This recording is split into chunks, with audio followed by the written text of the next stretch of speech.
Hello दोस्तों, आप सबका स्वागत है आपके अपने यूट्यूब चैनल ज्ञान मैथ क्लासेस पर। तो आज मैं बात करूंगा 11th क्लास के सेकंड चैप्टर संबंध में फलन के बारे में। तो इसको जानने से पहले आपको, यदि आपने अभी तक इससे पहले वाले लेक्चर के बारे में आपने वीडियो नहीं देखी है मेरी समुच्चय के बारे में, तो आपको उसको जाके देखें, क्योंकि संबंध और फलन को समझने के लिए आपको समुच्चय के बारे में पहले जानना होगा। तो इसके लिए मैं बात करूँ कि संबंध फलन क्या होता है। तो संबंध फलन के बारे में एक्सरसाइज करने से पहले मैं आपको एक कॉन्सेप्ट के बारे में, कुछ नियमों और कानून के बारे में बताऊंगा, तो उनको समझना होगा। उसके बाद हम एक्सरसाइज की तरफ बढ़ते हैं। तो इसमें पहले आ रहा है संबंध रिलेशन एंड फंक्शन। तो इसमें आ रहा है एक संबंध।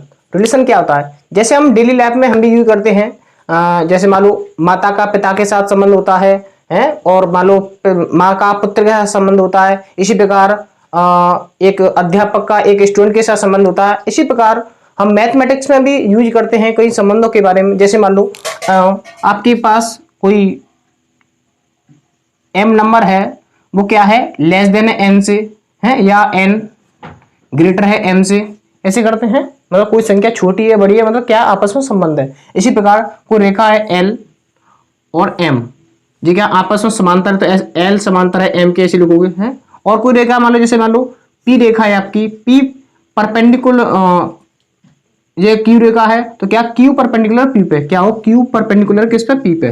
तो ये क्या होगा, आपस में ये भी एक संबंध होता है। जैसा कि हम डेली लाइफ में अपना संबंध होता है, इसी प्रकार गणित में भी कुछ संबंध होता है, वो इस प्रकार होता है। जैसे मान लो m छोटी है n से है, और m छोटी है n से यहाँ भी हुआ। इसी प्रकार l समांतर है m के, इसी प्रकार जो Q परपेंडिकुलर वो P के है।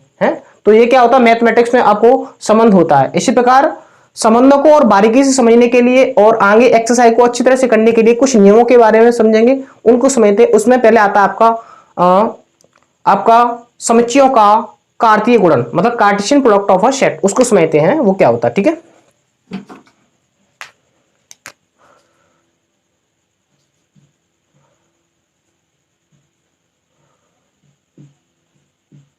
समुच्चयों का कार्तीय गुणन, वैसे इसको बोलते हैं Cartesian product of a sets. ठीक है, तो ये कार्तीय गुणन क्या होता है। तो कार्तीय गुणन को समझने से पहले इसमें एक और चीजों को समझते हैं हम। एक क्रमित युग्म होता है, क्या होता है, क्रमित युग्म। क्रमित युग्म, क्रमित युग्म क्या होता है, जैसे मान लो क्रमित युग्म, क्रम का मतलब क्रमित मतलब क्रम से हो, इसको इंग्लिश में बोलते हैं ऑर्डर पेयर। ठीक है, क्रमित का मतलब होता है क्रम, और युग्म का मतलब होता है पेयर, मतलब दो अवयव। जैसे मान लो a, b है, ये क्या हो गया आपका ऑर्डर पेयर हो गया, इसलिए आपका क्रमित युग्म हो गया। मतलब इसमें क्या क्रम से लिखी हो, मतलब a पहले आ रहा है विशेष चीज से, मतलब कि किसी विशेष रूल से आ रहा है कि a पहले आ रहा है b बाद में आ रहा है, तो क्या एक क्रम बनना, क्या बना क्रम।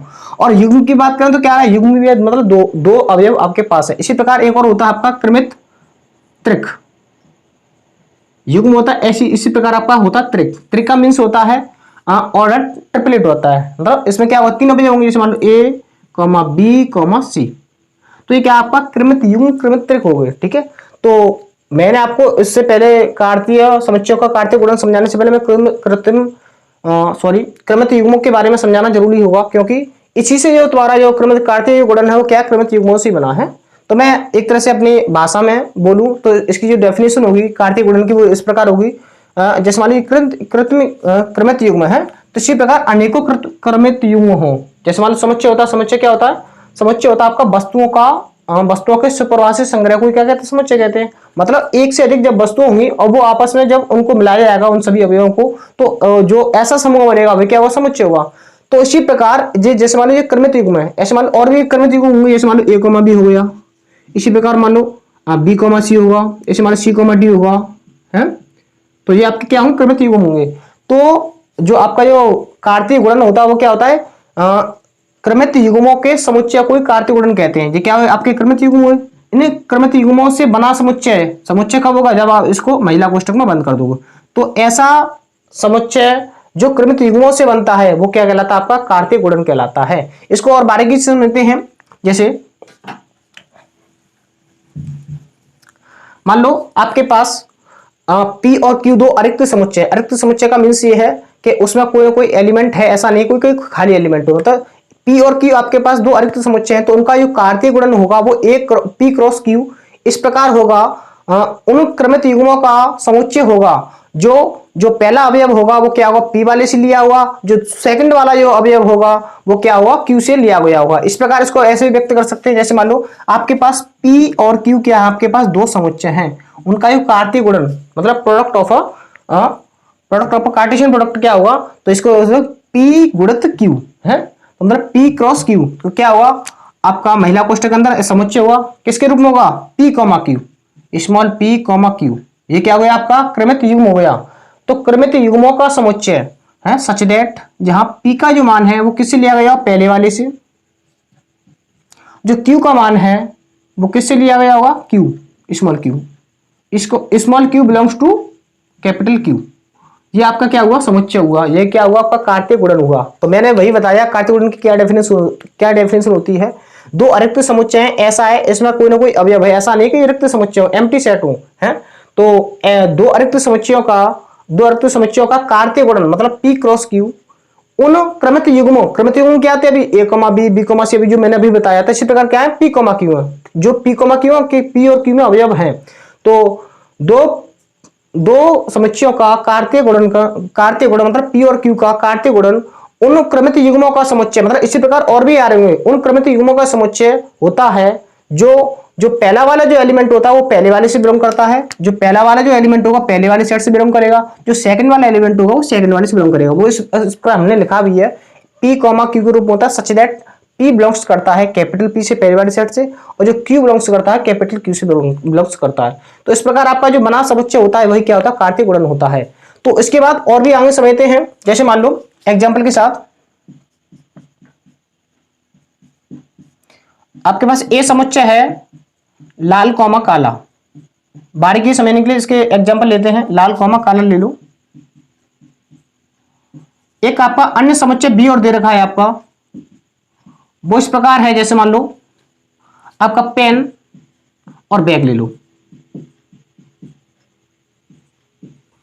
तो इसके जो क्रमित युग्म बन सकते कैसे बन सकते हैं, जैसे मान लो इसका एक एलिमेंट लेंगे, इसका एक एलिमेंट लेंगे, है पहले क्या कर लेंगे, पहले वाला कर लेंगे, दूसरा वाला दूसरा कर लेंगे, है। तो क्या होगा बताओ, ए क्रॉस बी जब निकाल लेंगे वो किस प्रकार होगा, है मैंने बताया जो क्रमित युग्म होता है, जो कार्तीय गुणन होता है, उन क्रमित युग्मों का समुच्चय होता है, इसमें क्रमित युग्म बनाएंगे, हैं ऑर्डर पेयर बनाएंगे। ऑर्डर पेयर कैसे बनाएंगे, ऑर्डर में लेंगे, पहले सबसे पहले क्या लेंगे, लाल लेंगे, क्या होगा लाल कॉमा पेन होगा, जो पेन होगा वो लाल होगा। इसी प्रकार एक भी बन सकता है, जैसे लाल पेन है तो लाल बैग भी हो सकता है, जैसे मान लो लाल कॉमा बैग भी हो गया, लाल कॉमा बैग, ठीक है। अब क्या लिया हमने, जो पहला जो आपका जो सेट है उसके हमने पहला एलिमेंट यूज किया, अब क्या करेंगे, अब सेकंड वाले को यूज करेंगे, जैसे मान लो काला पहले आ सकता है, काला कामा, काला के बाद क्या हुआ, काला पेन हो सकता है, काला कॉमा पेन, और क्या हो सकता है, और भी हो सकता है, जैसे मान लो काला कॉमा बैग। मतलब आप इस तरह से क्या बना सकते हो, ये क्या होगा, ऐसा समुच्चय होगा। तो इस तरह से क्या रिलेशन बना सकते हो, आपस संबंध बना सकते हो, तो यही क्या है आपका कार्तीय गुणन है।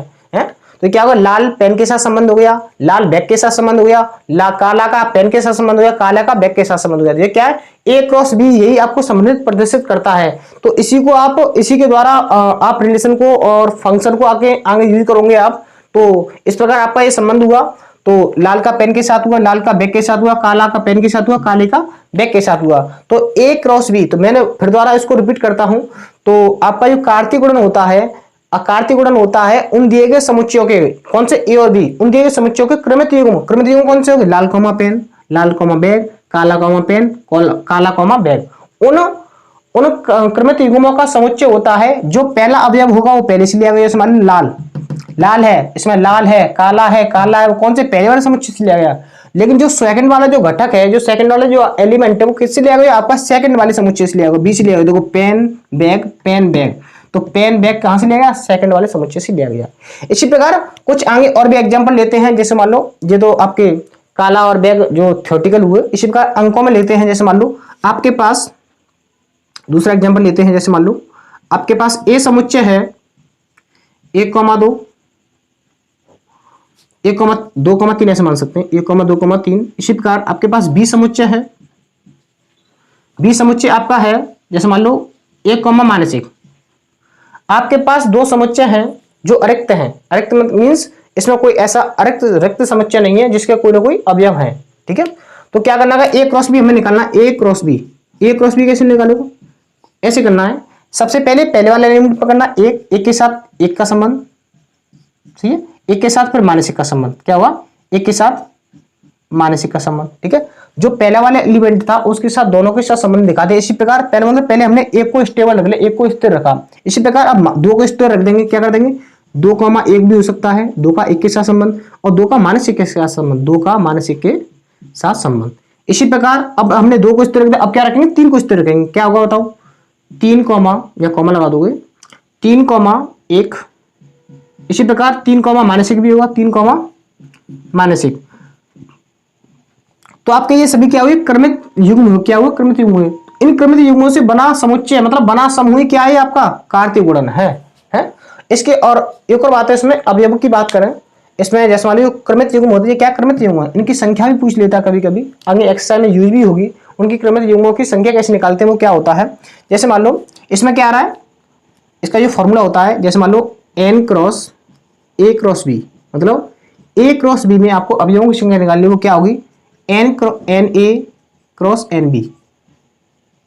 मीन्स ये है कि समुच्चय ए में अवयवों की संख्या और समुच्चय बी में अवयवों की संख्या के गुणनफल को ही क्या कहते हैं, क्रमित युग्मों की संख्या निकलती है, ठीक है। क्रमित युग्मों की संख्या ये होती है, ठीक है। जैसे मान लो इसमें देखते हैं, इसके क्या थे, एन ए का मान क्या था, दो था, एन बी का मान क्या था, दो था। तो इनका जो क्रॉस आएगा, जो आपका क्रमित गुणन, जो आपका कार्तीय गुणन आएगा, उसमें जो क्रमित युग्म होंगे वो कितने होंगे, दो दुना चार होंगे, कितने होंगे, चार। देखो एक दो तीन चार। इसी प्रकार सेकंड वाले एग्जांपल की बात करें, इसमें कितने होंगे, जैसे मान लो इसके कितने, तीन, तो तीन हो जाएगा यहाँ पे, एन ए तीन क्रॉस एन बी कितना है, दो, मतलब तीन दूनी छह। मतलब इसमें जो आपके जो क्रमित युग्म होंगे वो कितने होंगे, छह होंगे। चेक कर लो, एक दो तीन चार पांच छह। तो इस प्रकार आप क्रमित युग्मों को आप ऐसे निकाल सकते हैं। इसी के साथ और आगे बढ़ते हैं, थोड़ा इसको रे करते हैं। आइए अब कुछ नियम को और समझते हैं। जैसे मान लो आपके पास ए और बी, आपके पास दो समुच्चय हैं, उनका क्या निकालना है, आपको कार्तीय गुणन निकालना है। लेकिन इसमें क्या है, एक रिक्त समुच्चय है। जैसे मान लो ए का मान क्या है, रिक्त समुच्चय, इसका मान क्या है, फाई है, क्या है, फाई। तो जो जैसे मान लो आपके पास ए क्रॉस बी निकालना है, ए क्या है आपके पास, फाई है। दूसरा मान लो और कुछ है, हमें पता नहीं, बी समुच्चय है, जैसे मान लो कुछ मान लेते हैं बी को भी, 1,2,3 ऐसा है। तो जो इसका जो कार्तीय गुणन होगा वो भी क्या होगा, रिक्त ही होगा, फाई ही होगा।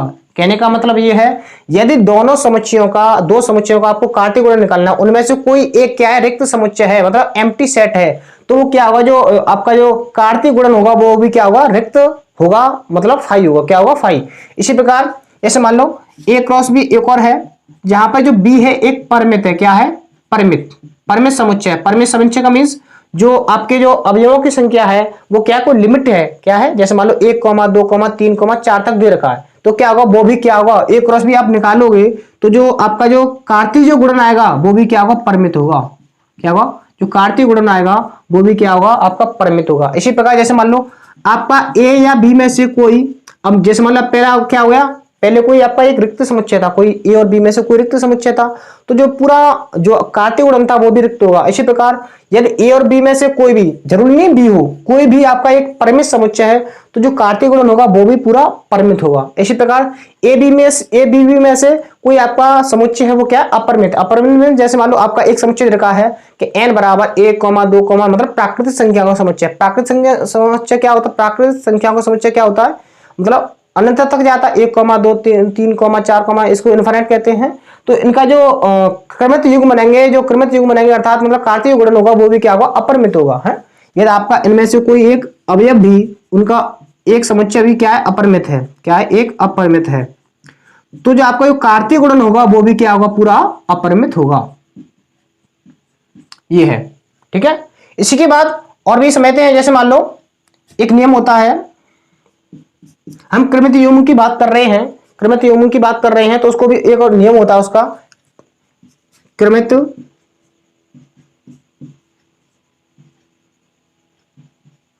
युग्म की समानता का नियम, क्रमित युग्म का समानता का नियम, equality rule of order pair, समानता का नियम। ये नियम क्या होता है, यदि आपके पास आपके पास क्रमित युग्म है, क्रमित युग्म क्या हुए आपके पास, जैसे मान लो a कॉमा बी है और दूसरा जो आपका ये क्या हुआ क्रमित युग्म हुआ। इसी प्रकार एक और युग्म दे रखा क्रमित युग्म, जैसे मान लो 1,2 है, तो उसका एक समानता का क्रमित युग्म का समानता का नियम ये कहता है आपका ये पहला वाला जो अवयव होगा पहले वाले के बराबर होगा, मतलब a बराबर 1 होगा है, जो कि आप आगे वाले एक्सरसाइज यूज करोगे, इसलिए मैं बता रहा हूं है। इसी प्रकार जो सेकंड वाला जो घटक होगा सेकंड वाले को सेकंड वाले के इक्वल करोगे, जैसे मान लो b बराबर क्या होगा 2 होगा। मतलब आपके पास दो क्रमित युग्म है वो समान दे रखे तो क्रमित युग्म के समानता के नियम से हम पहले वाले अवयव को पहले वाले के बराबर करेंगे, दूसरे वाले अवयव को दूसरे वाले के अवयव के बराबर करेंगे। तो ये एक रूल होता है। और भी रूल समझते हैं, जैसे मान लो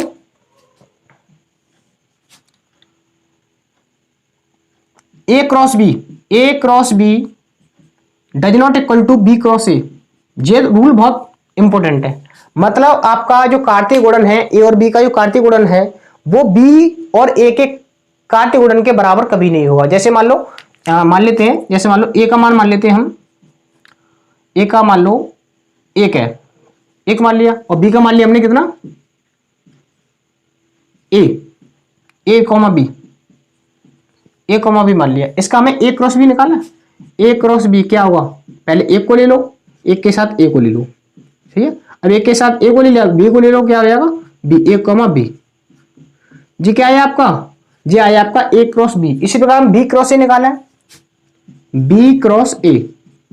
बी क्रॉस ए निकालने के लिए क्या करना पड़ेगा, बी का अवयव लेना पड़ेगा है ए कॉमा 1, इसी प्रकार बी कॉमा 1, जी बी क्रॉस ए आ गया। देखो क्या ये आपस में बराबर है क्या, ए कॉमा ए कॉमा 1 और ए कॉमा बी, यहाँ क्या बी कॉमा 1, मतलब उल्टा है। तो ये कभी भी ये रूल होता है A cross B does not equal to B cross ए।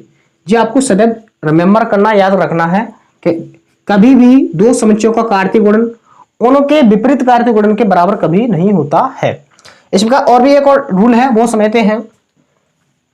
जैसे मान लो एक एग्जांपल लेते हैं, आपका एक समुच्चय दे रखा है, ए समुच्चय दे रखा है, आपको एक ए समुच्चय दे रखा है, वो दे रखा है आपको जो समुच्चय है वो क्या है, वास्तविक संख्याओं का समुच्चय है, वास्तविक संख्याओं का समुच्चय। ए क्या है, वास्तविक,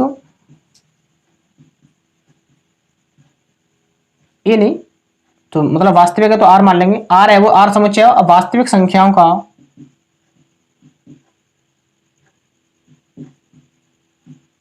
समुच्चय आपको दे रखा है, आपका फिर वो आर क्रॉस आर निकल रहा है, मतलब जो कार्तीय गुणन निकल रहा है किसमें, आर से आर में संबंध वो पूछ रहा है, तो वो क्या होगा इस प्रकार होगा। जैसे मान लो आर क्या है आपका जो वास्तविक संख्या, वास्तविक कुछ भी हो सकती है, जैसे मान लो एक कॉमा जिसमें आपके प्राकृतिक संख्या भी आ सकती हैं, इसके आपके पूर्णांक भी आ सकते हैं, परिमेय संख्या भी आ सकती है, अपरिमेय संख्या भी आ सकती है, तो ये सारी क्या है वास्तविक संख्या होती है, ठीक है। तो वो क्या हो, जैसे मान लो एक्स कॉमा वाई है, जैसे मान लो 2 है तो 2 ही आएंगे, इसमें 3 होंगे तो 3 आएंगे, जैसे मान लो 2 है 2 का निकाल लिया हम तो एक्स कॉमा वाई। तो जो आर कॉमा आर का जो कार्तीय गुणन होगा वो किसके रूप में, एक्स कॉमा वाई है, सच दैट जो एक्स कॉमा वाई वो बिलोंग करेगा किससे करेगा, आर से करेगा है। जो दोनों ही आ रहे हैं तो क्या एक्स कॉमा वाई दोनों ही बिलोंग किससे करेंगे, आर से करेंगे। तो ये इस प्रकार का समुच्चय, इसका इस प्रकार का कार्तीय गुणन होगा। इसी प्रकार मान लो, जैसे मान लो इसी सेट के लिए हम बात करें, इसका ये पूछे आर का ट्रिपलेट त्रिक पूछे, ट्रिपलेट ऑर्डर पेयर पूछे इसका, मतलब आर क्रॉस आर पूछे, तो क्या आ जाएगा, अब x comma Y comma z हो जाएगा है।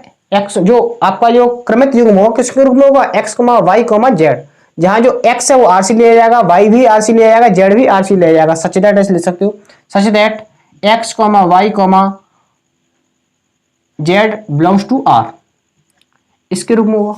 तो ये आपका ये पूछ भी लिया जाता है, ये क्वेश्चन इंपोर्टेंट है, आपका उदाहरण भी है एक एक्सरसाइज का कि आर क्रॉस आर, आपका आर एक समुच्चय दे रखा है वास्तविक संख्या का समुच्चय, तो उसका आर क्रॉस आर क्या होगा, x comma y such that x comma y belong to R. इसी प्रकार आर क्रॉस आर की बात करें तो इस प्रकार जो क्रमित युग्म होगा वो क्या होगा, x comma Y comma Z such that X belongs to किससे, X comma Y comma Z belongs to किससे, आर से, वास्तविक संख्याओं से वो क्या कर रहा है, बिलोंग कर रहा है। तो ये पूरा मैंने एक सारांश में बताया जो आपके चैप्टर में यूज होगा। तो आइए इसको स्टार्ट करते हैं। आइए पहले क्वेश्चन को पढ़ते हैं। पहला क्वेश्चन आपका इस प्रकार है कि यदि x अपॉन 3 एक्स बट्टे 3 प्लस 1 कॉमा वाई माइनस 2/3 बराबर 5/3 बराबर 1/3। तो एक्स तथा वाई के मान ज्ञात कीजिए। मतलब मैंने वही बताया, एक नियम ही बताया जो इसमें क्या क्रमित युग्मों की समानता का नियम लगेगा।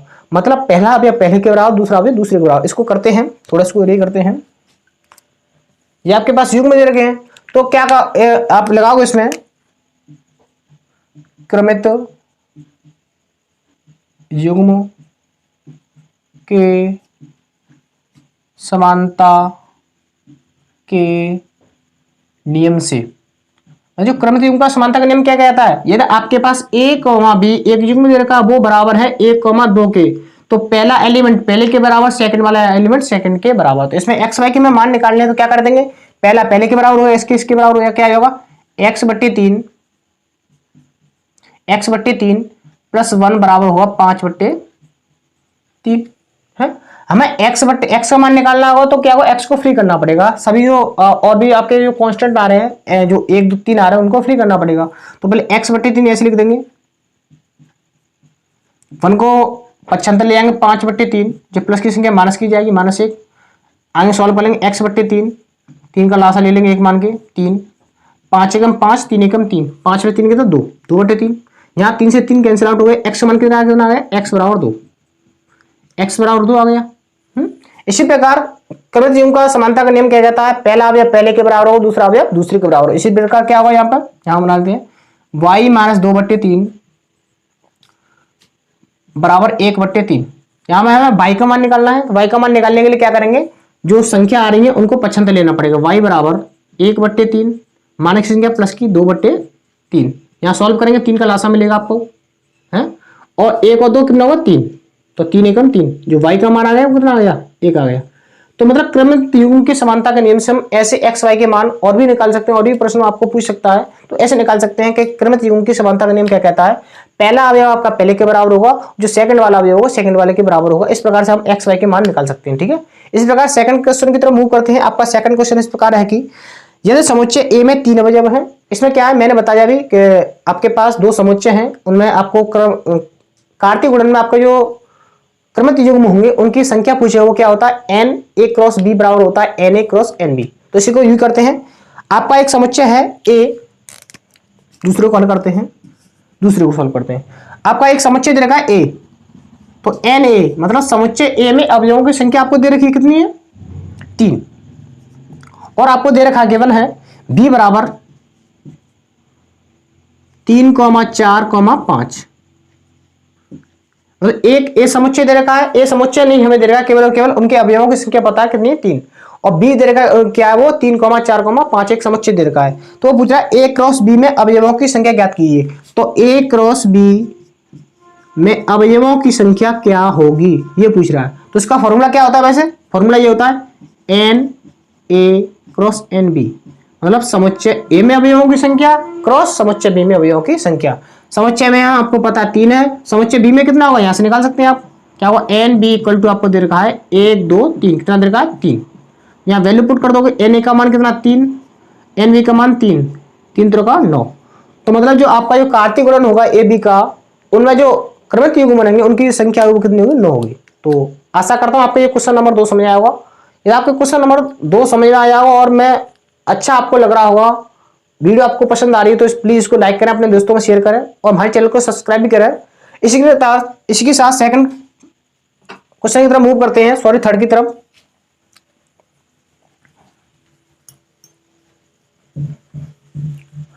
आपको ये बार बार प्रैक्टिस करनी पड़ेगी, क्योंकि ये थोड़ा ऐसा चैप्टर भी थोड़ा विशेष है, ये समय थोड़ी देर से आता है, और फिर भी मैं पूरी तरह से समझाने की कोशिश कर रहा हूं। चलिए क्वेश्चन नंबर 3 देखते हैं। क्वेश्चन नंबर 3 आपका इस प्रकार है कि यदि g बराबर आपको दे रखा है, एक समुच्चय दे रखा है g, उसमें अवयव सही है, मतलब इसका क्या कार्तीय गुणन पूछ रहा है। हम जानते हैं कैसे निकालते हैं, जैसे मान लो पहले g क्रॉस h निकाल लेते हैं, g क्रॉस h निकालने के लिए क्या करेंगे, जो पहले g है उसका एक अवयव है उसको स्थिर रखेंगे। जैसे मान लो 1 7 है, 7 के साथ क्या आएगा 5 आ जाएगा, 7 के साथ क्या आ जाएगा 4 आ जाएगा एक बार, 7 के साथ क्या आएगा एक बार 2 आ जाएगा, 7 के साथ क्या आएगा 2 आएगा। मतलब हमने 7 को स्थिर रख के b और जो h है उसके सभी अवयवों को लिख दिया है। इसी प्रकार अब क्या करेंगे, 7 के जो जी का है सेकंड वाले एलिमेंट को इस तरह लिखेंगे, जैसे मतलब क्या हो जाएगा बताओ, 8 को इस तरह रखेंगे, 8 के साथ 5 आ जाएगा, इसी प्रकार 8 के साथ 4 आ जाएगा, 8 के साथ क्या आ जाएगा, 2 आ जाएगा, कितना आ जाएगा, 2 आ जाएगा। तो ये क्या आ गया आपका क्रमित युग्मों का बना समुच्चय क्या कहलाता है, कार्तीय गुणन कहलाता है। तो हम चेक भी कर लेते हैं, जैसे मान लो यहाँ पे 2 अवयव है, यहाँ पे 3 अवयव है, 3 दूनी 6, तो ये क्रमित युग्म होंगे कितने होंगे, 6 होंगे। चेक कर लेते हैं, 1 2 3, 1 2 3 4 5 6, तो ये आपका ये क्या हो गया, G क्रॉस H हो गया। इसी प्रकार H क्रॉस G भी निकाल सकते हैं। अब क्या करेंगे, जो पहला वाला एलिमेंट होगा H क्रॉस G, देखो G क्रॉस H का मीन्स ये है, आपका पहला जो समुच्चय वो क्या है, G है, पहला समुच्चय क्या है, G है। मतलब जो G का पहला जो समुच्चय है, तो जो इन सभी क्रमित युग्मों में जो अवयव होगा जो पहला वो किससे लिया जाएगा, G से लिया जाएगा। जो सेकंड वाला जो अवयव होगा वो किस समुच्चय से लिया जाएगा, सेकंड वाले से लिया जाएगा है। जैसे मान लो G में क्या है 7 8, तो पहला 7 8 ही वो 7 7 7, फिर 8 8 8। जो H में क्या है 5 4 2, वो क्या है सेकंड वाला समुच्चय, तो सेकंड वाला अवयव भी ऐसे होगा, तो वो 5 4 2 5 4 2। इसी प्रकार अब H की बात करें तो जो पहला अवयव आएगा वो किससे आएगा, H सेट से आएगा है। इसी प्रकार सेकंड वाला जो एलिमेंट होगा वो किससे आएगा, G से आएगा है। करते हैं इसको, कुछ नहीं करना है, इसका थोड़ा उल्टा कर देना है। जैसे मान लो 5,7 तो 5,7 हो जाएगा ये है, ये 4,7 हो जाएगा, ये कितना 2,7 हो जाएगा, ये 5,8 हो जाएगा। इनको इंटरचेंज करना केवल, ये क्या होगा 4,8 हो जाएगा और ये 2,8 हो जाएगा। इस तरह से आपके पास G क्रॉस ए का A क्रॉस B आपको दे रखा है, तो B क्रॉस से आसानी से उनके युग्मों को, क्रमित युग्म है उनके एलिमेंटों को इंटरचेंज करके आप आसानी से निकाल सकते हो। इसी प्रकार आपको G क्रॉस H दे रखा था, हमने निकाल लिया, तो H क्रॉस G भी ऐसे निकाल सकते हैं। ये ऐसे इनका जो कार्तीय गुणन होता है ऐसे भी निकाल सकते हो। जैसे मान लो हमने H क्रॉस G निकाला था, पहले 5 को रखेंगे तो 5,7 5,7 5,8 5,8 है, ये है। इनमें युग्मों का इंटरचेंज हो जाए कोई दिक्कत नहीं, लेकिन जो क्रमित युग्म के जो अवयव हैं वो इंटरचेंज नहीं चाहिए है। और लेकिन जो क्रमित युग्मों से जो बना समुच्चय बन रहा है, जो कार्तीय गुणन निकालना है, उनके चेंज है कोई दिक्कत नहीं, क्योंकि वो रिलेशन में तो आ रहे हैं पूरे। ये क्या है, रिलेशन ही है, सिर्फ 5 का 7 7 के साथ संबंध, 4 का 7 के साथ संबंध, 2 का 7 के साथ संबंध, ये क्या संबंध है, ये चेंज नहीं होनी चाहिए। जैसे मान लो 2 की जगह 7 7 की जगह 2 ऐसा नहीं आना चाहिए, लेकिन ये यहाँ पे जैसे मान लो ये और ये की बात करें तो ये आगे आया ये पीछे आया तो कोई दिक्कत नहीं है, लेकिन हमें सदैव रखना है, याद रखना है जो क्रमित युग्म है उनके अवयवों को इंटरचेंज नहीं करना है। तो ये आपका तीसरा वाला आंसर हुआ। इसी प्रकार फोर्थ क्वेश्चन की तरफ मूव करते हैं। फोर्थ क्वेश्चन आपका ये कह रहा है, बतलाइए कि निम्नलिखित कथनों में से प्रत्येक सत्य है अथवा असत्य है, यदि कथन असत्य है तो दिए गए कथन को सही बनाकर लिखिए है। तो चेक करते हैं, आपको पी फोर्थ का फर्स्ट देखते हैं, फोर्थ का फर्स्ट देखते हैं। फोर्थ का फर्स्ट है आपको पी समुच्चय दे रखा एम एन, ये पूछ रहा है जो पी क्रॉस क्यू निकल के आएगा वो क्या ये निकल के आएगा। चेक कर लेते हैं अपने अकॉर्डिंग, हम जानते हैं क्या कैसे निकालते हैं। पी क्रॉस क्यू हमें निकालना है, तो क्या करेंगे पी वाले के पहले अवयव को इस तरह रख देंगे एम, एम के साथ पहले एन ले लेंगे, फिर द्वारा एम के साथ हम अब द्वारा दूसरा एम ले लेंगे, अब एन के साथ दूसरा ले लेंगे, अब एन के एन को इस तरह रखेंगे, एन को एन के साथ एन लेंगे पहला अवयव, फिर एन के साथ एम लेंगे, एन कॉमा एम। ये क्या हो गया आपका पी क्रॉस क्यू हो गया। इसको चेक कर लेते हैं, हमारा जो आया वो ये है, जो क्वेश्चन में दे रखा था वो ये है। तो एम एन इसमें तो केवल केवल 2 ही क्रमित युग्म आ रहे हैं, इसमें कितने आ रहे हैं 4, तो ये वैसे भी बराबर नहीं, ये क्या हुआ असत्य हो गया। क्या हुआ असत्य। जो आपका जो A P cross E question में दे रखा है वो क्या असत्य, क्या है वो असत्य है, ये आप लिख सकते हो। और वो पूछ भी रहा है कि तो इसे सही बनाकर लिखिए, तो सही कथन क्या होगा, ये होगा क्या होगा सही कथन, ये सही कथन होगा, सही कथन इस प्रकार होगा है? इसी प्रकार और भी पूछ रहा है वो, ये फर्स्ट फोर्थ का फर्स्ट है। अब सेकंड है ए और बी अरिक्त समुच्चय हैं है? मैंने आपको पहले भी बताया, दोबारा समझाता हूं मैं। यदि आपके पास ए और बी 2 समुच्चय हैं, यदि उनमें से कोई भी आपका एक कोई भी एक समुच्चय क्या अरिक्त है, कोई भी एक रिक्त है तो पूरा क्या रिक्त होगा, अरिक्त है तो अरिक्त होगा है। वो बोल रहा है यदि ए और बी अरिक्त समुच्चय है, अरिक्त समुच्चय का मीन्स है उनमें कुछ ना कुछ एलिमेंट है, रिक्त समुच्चय नहीं है, मतलब अरिक्त समुच्चय मतलब कुछ ना कुछ एलिमेंट है उसमें। ए और बी अरिक्त समुच्चय हैं, तो ए क्रॉस बी क्रमित युग्मों का एक्स वाई का अरिक्त समुच्चय इस प्रकार है। एक्स जो बिलोंग कर रहा है वो ए से बिलोंग कर रहा है, जो वाई बिलोंग कर रहा है वो बी से बिलोंग कर रहा है। हाँ मैंने बताया अभी, जैसे मान लो ए क्रॉस बी निकालना है, ए क्रॉस बी निकालना है आपको। जैसे मान लो ए बिलोंग्स कर रहा है एक्स से, वाई बिलोंग बी के वाई बिलोंग किससे करेगा, तो इसका ये ए क्रॉस बी किसके रूप में होगा, एक्स क्रॉस वाई के रूप में होगा, जहां पर जो एक्स बिलोंग करेगा सच दैट ऐसे सच दैट एक्स जो बिलोंग्स करेगा पहले वाले से करेगा। जो पहला वाला अवयव होगा पहले वाले सेट से बिलोंग करेगा, जो सेकंड वाला अवयव होगा सेकंड वाले सेट से बिलोंग करेगा। तो ये बात सत्य है। वो ये कहना चाह रहा है कि आपके पास एक ए बी दो अरिक्त समुच्चय हैं, तो जाको जो आपका जो पहला वाला जो एलिमेंट है एक्स एलिमेंट है वो किससे बिलोंग करेगा, पहले वाले समुच्चय से बिलोंग करेगा। जो सेकंड वाला एलिमेंट है, सेकंड वाला जो क्रमजीव का एलिमेंट है वो सेकंड वाले समुच्चय से बिलोंग करेगा। तो ये क्या बात होगी, सत्य होगी। क्या हुई, सत्य होगी। ये बात सत्य हो गई।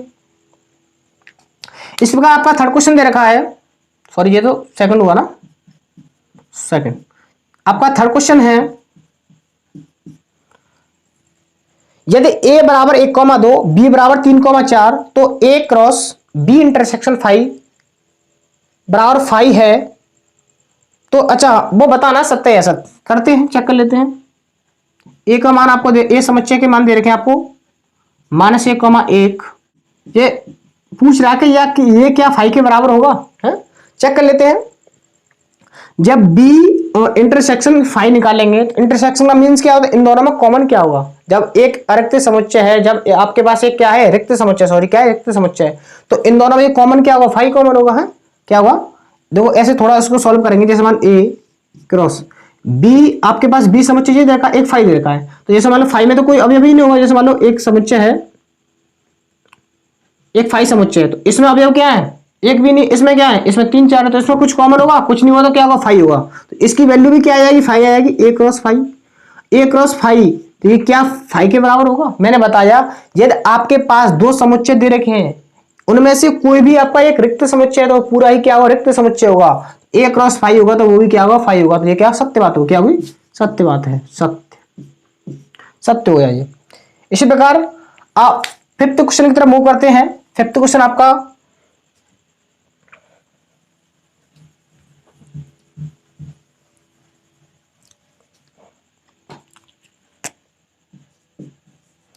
फिफ्थ क्वेश्चन आपको दे रखा है कि ए का मान, एक समुच्चय ए का मान दे रखा है आपको। ए का मान है आपका -1,1।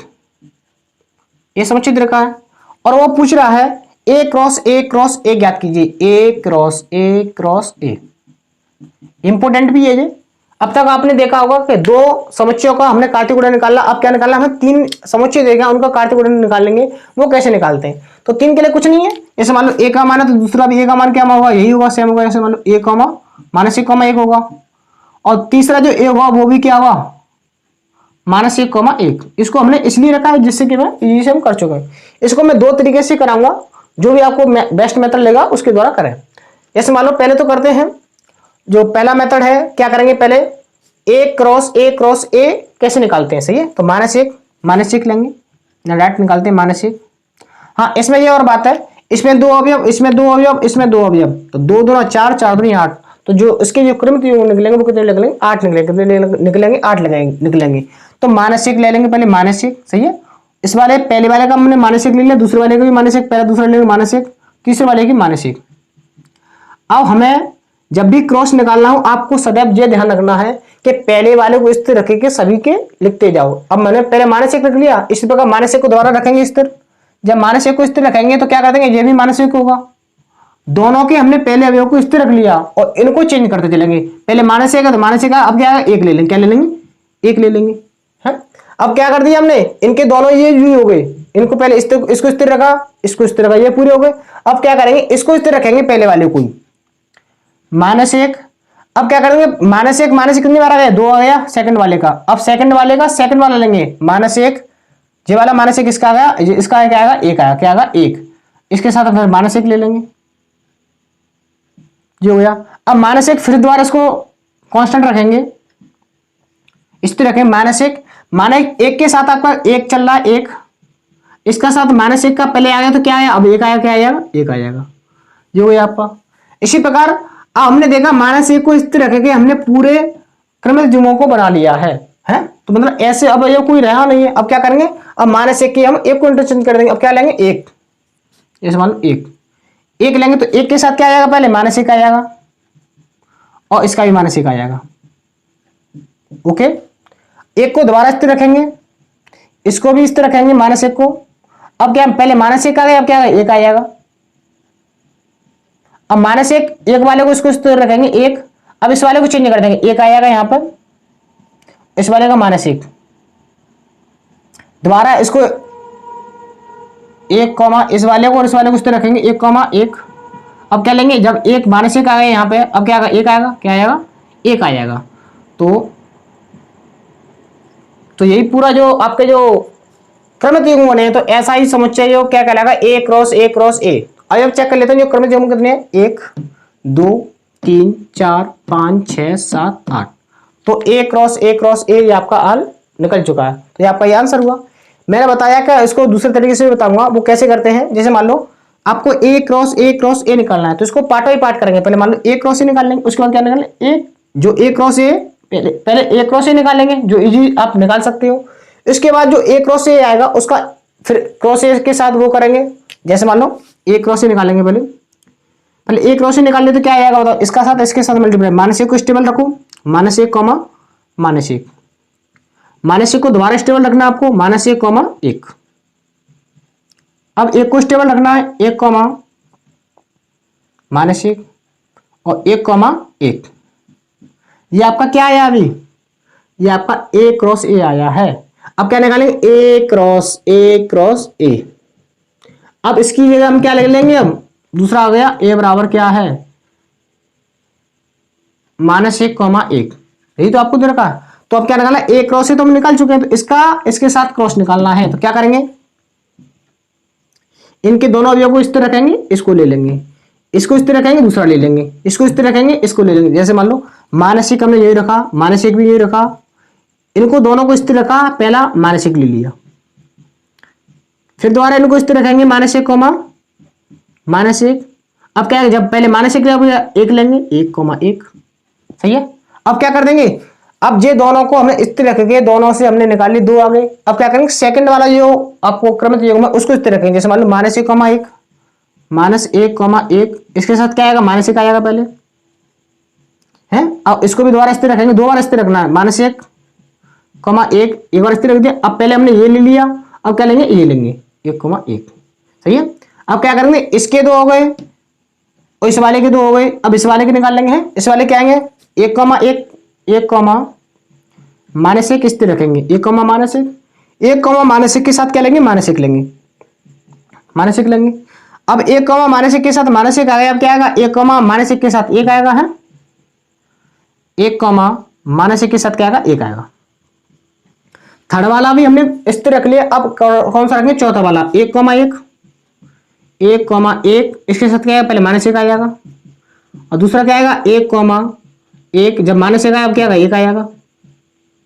तो ये क्या होगा, A क्रॉस A आ गया है। अब मिला भी सकते हो, -1, ये सही है, ऐसे मिला सकते हो। ये आ गया -1, -1, ये भी आ गया, -1, ये भी आ गया, -1, ये क्या अगला 1, -1 आ गया, 1, आ गया, 1, माइनस आ गया, 1, आ गया। मतलब आपको जो इजी लगे उस मेथड से आप कर सकते हो। तो इस लेक्चर में बस इतना ही, ये वीडियो थोड़ी लंबी हो जाएगी, इसलिए इसका जो सेकंड पार्ट में मैं बाकी क्वेश्चनों को मैं उसमें सेकंड पार्ट में करूंगा। तो आशा करता हूँ आपको ये लेक्चर समझ में आया होगा, आपको जो क्वेश्चनों को जो मैंने कॉन्सेप्ट समझाया वो भली भांति समझ में आया होगा। यदि आपको ये वीडियो अच्छी लगी हो, है थोड़ा भी आपको कुछ सीखने को मिला हो, प्लीज अपने दोस्तों में